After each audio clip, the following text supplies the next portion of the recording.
If it was leaking, I would notice it down here at the bottom part of the sleeve. It's not leaking. This brings us back up here, straight up to our steering shaft. Our steering shaft or our steering rod, whichever one you want to call it. It's properly mounted and secured. It's not cracked, bent, or broken. It's also not twisted. Very important. Your steering shaft and your drive shaft cannot be twisted. All right? It's not twisted. It's in good condition. It's held in place by U-joints on the bottom and on top. Remember, these are U-joints. These are U-bolts. Now, U-joints, bottom and top, are properly mounted and secured. There are no nuts and bolts, but they're properly mounted and secured, and they're well greased, well lubricated. Ski jump over here to this is my power steering reservoir. My power steering reservoir is properly mounted and secured. It's not cracked, bent, nor broken. The nuts and bolts are present and tight. It's in good condition. The fluid level is between add and full. My caps are hand tight. The overall system itself is not leaking. I have two hoses that come off of my power steering reservoir. I have a blue hose that goes down here. I have a black hose that goes back here. My hoses on my power steering reservoir are connected at both ends. Clamps are present, they're tight. The hoses are made out of rubber. There's no abrasions, bruises, cuts, dry rots, or bubbles, and they're not leaking. Follow the blue hose down and around and that will lead you to your steering gearbox. My steering gearbox is properly mounted and secured. It's not cracked, bent, nor broken. All my nuts and bolts are present and tight. It's in good condition. Fluid goes to it, therefore it should not be leaking. My steering gearbox is gear driven, hence the name steering gearbox. It's in good condition. This brings us out toward the steering components, but let's slide over here real quick and talk about our air line from our brake chamber. Connected at both ends. The connections are present, they're tight. There's no abrasions, bruises, cuts, or dry rot. It's not leaking, there's no bubbles. It's in good condition. All right. Now this is our pitman arm. This is our drag link. This is our upper controller arm. Back here is our lower controller arm. And this is our tie rod. These 5 components, my pitman arm, my drag link, my upper and lower controller arm, and my tie rod are properly mounted and secured. They're not cracked, bent, or broken. The nuts and bolts are present and tight. They're in good condition. All right.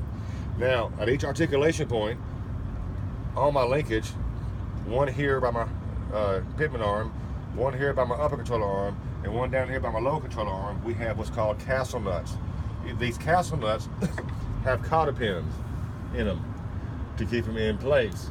My castle nuts and cotter pins on my 3 locations are properly mounted and secured. They're not cracked or broken. They're present, they're tight, they're in good condition. The pin is in place. All right. Now this brings us back up here to our air line. This is our ABS sensor. It's electrical wire, right? So there's no abrasions, bruises, cuts, or dry rot. There's no bare spots. Any tape is illegal tape, so there cannot be any tape on here. All right. It's in good condition. This brings us to our single brake chamber. Our single brake chamber is properly mounted and secured. It's not cracked, bent, or broken, or dented. Cannot be dented. It does not leak. It's held together. Think of it like this. This brake chamber is like 2 bowls from your kitchen. You put these bowls together. You take duct tape, wrap it around it, and hold these bowls together so they make a ball. All right. Our brake chamber clamp serves the purpose of the duct tape.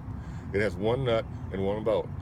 Our clamp is present. It's tight. It's properly mounted and secure. It does not allow any leakage from our brake chamber. Coming forward, we have a push rod, slack adjuster, clevis pin, and a cotter key.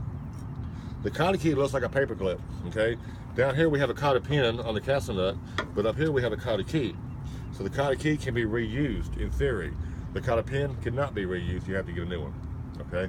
So our push rod, our slack adjuster, our clevis pin, and our cotter key are properly mounted and secured. They're not cracked or broken. They're in good condition. The nuts and bolts are present and tight. To check my adjustment on my slack adjuster, I would chalk my wheels, put my truck in neutral, release my brakes. I should be able to come out here with a pair of gloves, grab this push rod and slack adjuster, and pull it back no more than 1 inch. If it does not pull out fully to the inch or pulls out further than 1 inch, you need to have your brakes adjusted. This brings us into our rim. Our braking system. I skipped one. We have a brake drum. This is our brake drum. This is our brake lining down here. This is our brake lining, which is our brake shoe, if you will, and our brake pad rather. And this is our brake shoe. The shoe is attached to the lining. The lining is attached to the shoe by rivets. So our brake drum, our brake lining, and our brake shoe It's properly mounted and secured. They're not cracked, bent, or broken. All my nuts, bolts, and rivets are present and tight. The lining cannot have excessive wear.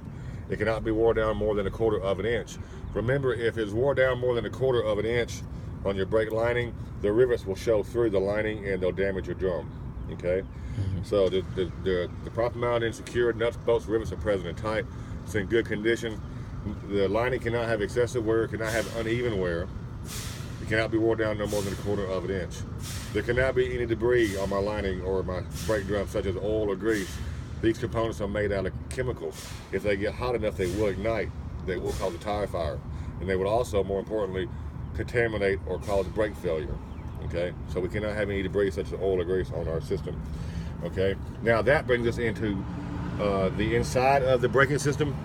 The inside of our braking system, it contains nuts, bolts, and springs. Okay? So you can't see that, so you got to remember it's out of sight, out of mind. The nuts, bolts, and springs of the mechanics of our internal braking system are properly mounted and secured.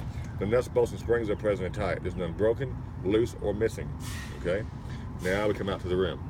Inside of the rim, outside of the rim, properly mounted and secured. It's not cracked, chipped, dented, or broken.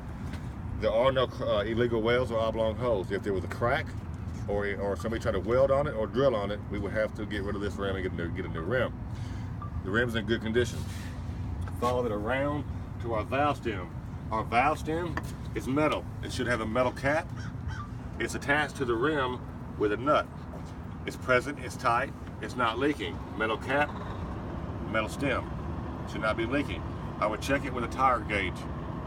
I would check my pressure from the valve stem with a tire gauge. It's the most common missed point on a pre-trip. All right. Now that brings us inward to our lug nuts. My lug nuts are properly mounted and secured. They're not cracked, they're not broken. They're present, they're tight. There's no evidence of a rust trail or water trail, which would be an indicator of a loose rim and a possible oblong hole. Because if the lug nut is loose, the tire is going to be doing this going down the road, and it's going to wallow out and make an oblong hole. Then we have to get rid of the rim. So there's no rust trails, there's no oblong holes, no watermarks, and no oblong holes. It's in good condition. This takes us to our hub seal. Our hub seal is properly mounted and secured. It's not cracked, but not broken. All my nuts and bolts are present and tight. All right. It's not leaking. This is my hub seal cap. It's made out of hard rubber. There's no abrasions, bruises, cuts, or dry rot.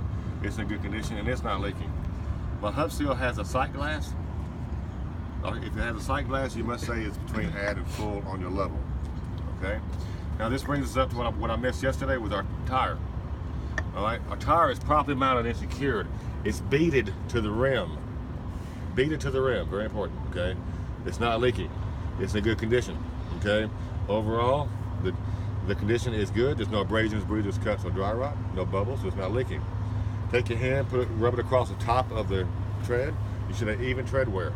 Okay, should be no less than 4/32 tread depth. All right. No abrasions, bruises, cuts, or dry rots. No bubbles. Tread depth is 4/32.